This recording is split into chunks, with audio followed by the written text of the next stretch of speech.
Hey there and welcome. So, today we're diving into something that's, well, it's incredibly important. It's a topic that sits right at the crossroads of food, our health, and modern medicine. We're going to explore this really powerful and honestly often overlooked connection between what we eat and how our bodies respond to medical treatments, especially things like cancer therapy. It's a fascinating area of research that's showing us we might have a lot more influence than we ever thought possible. So let's get right into it. So let's start with this. It's a heck of a question, isn't it?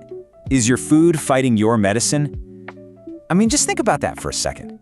The idea that the very food you're eating to get stronger, to nourish yourself, could actually be working against your treatment. For anyone who's on this journey, you put so much trust and faith in the medicine, in your doctors. The thought that your diet could be a hidden obstacle, that can be a really tough thing to wrap your head around.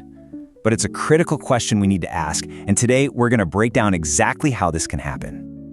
Okay, so to understand any of this, we first have to get familiar with this idea of the nutritional environment. The best way to think about it is like the weather inside your body. It's the sum of everything going on. Your blood sugar levels, how much inflammation is present, your hormone activity, and it's all heavily influenced by what you eat.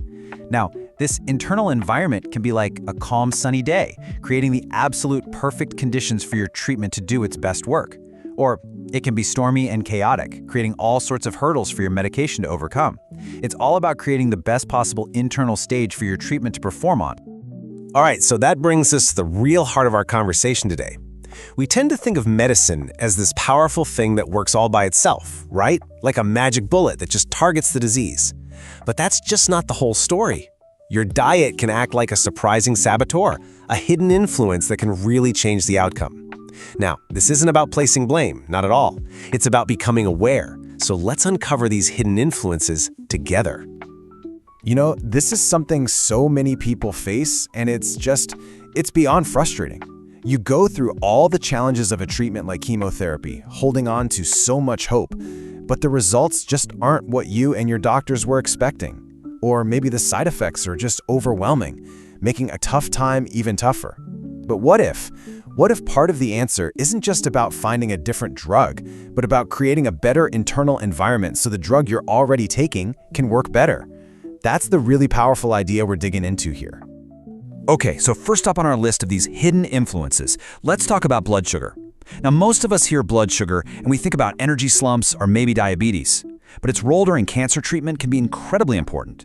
When our blood sugar is all over the place, spiking high and crashing low all day long, it creates what I like to call the insulin roller coaster. And this wild ride can seriously get in the way of your treatment. We're not just talking about energy here, we're talking about stability. And here's the wild part. Look at what causes these spikes. These are things so many of us do every day, right? Frequent snacking, for instance.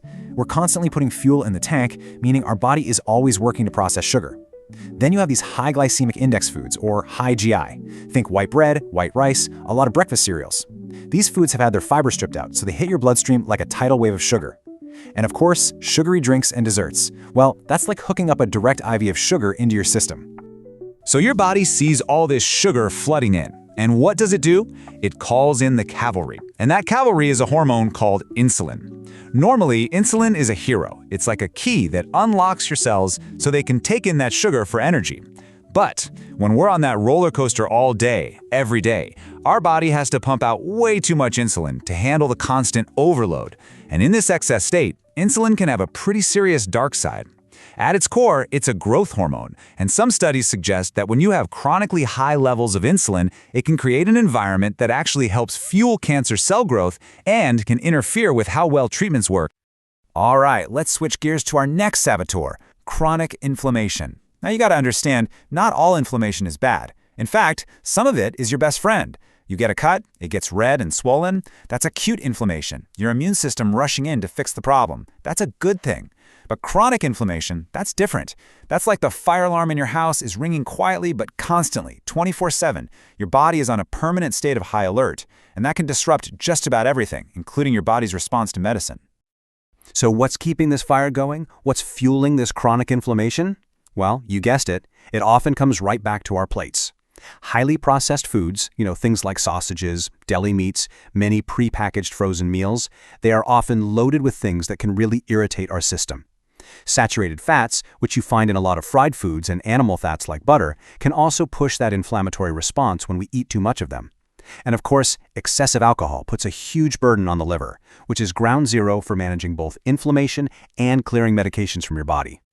And this right here shows you exactly how that domino effect works. It all starts with your food. You eat these inflammatory foods, and they can mess up the delicate balance of the trillions of good bacteria living in your gut, your microbiome. Think of your gut as the command center for your immune system. So when it's unhappy and out of balance, it can send out signals that dial up inflammation across your entire body. In that kind of inflamed state, it can be much harder for drugs to do their job effectively, and it can even make side effects feel much worse. It's a cascade, and it all starts with what we eat. Okay, so up to this point, we've been talking all about what you're eating. But it turns out that's only half the story.